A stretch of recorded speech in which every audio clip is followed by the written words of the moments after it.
என்னடா இந்த லாயர் இன்னும் காணோம்? டேய் நீ இப்ப டென்ஷன் ஆகாதடா, வந்துருவாரு. இன்னைக்கு எப்படியாவது ஜாமீன் வாங்கி பவிய வீட்டுக்கு கூட்டிட்டு போயிடணும்டா. இன்னும் ஒரு நாள் கூட பவி ஜெயில இருக்கிறத என்னால தாங்கிக்க முடியாதுடா. மச்சான் கண்டிப்பா பெயில் கிடைச்சிரும்டா, நீ டென்ஷன் ஆகாம இரு.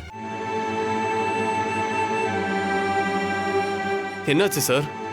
முதல் கேஸா நம்ம கேஸை தான் தம்பி ஃபைல் பண்ணிட்டு வந்திருக்கேன். பவி வந்ததும் ஜாமீன் கிடைச்சிரும், கவலைப்படாதீங்க. கண்டிப்பா கிடைச்சிரும்ல சார்? இது ஒரு கேஸே இல்லை தம்பி. இன்னைக்கு நாட்டில் இருக்கிற எல்லா சட்டத்திலையும் பெண்களோட பாதுகாப்புக்கு தான் ஃபர்ஸ்ட் ப்ரிஃபரன்ஸ். இந்த கேஸ்ல எல்லாம் ஈஸியா ஜாமீன் கிடைச்சிரும், நீங்க தைரியமா இருங்க.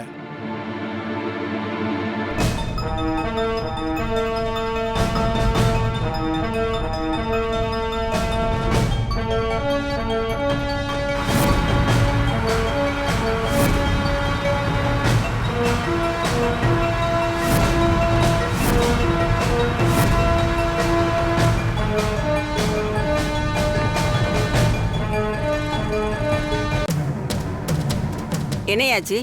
என்னன்னு தெரியல மேடம், பாக்குறேன் மேடம். சீக்கிரம் பாரு.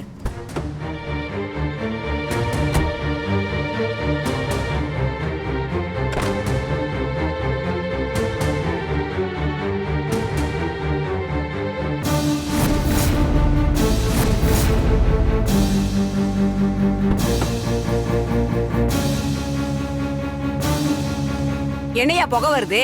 ஏதாவது பண்ண.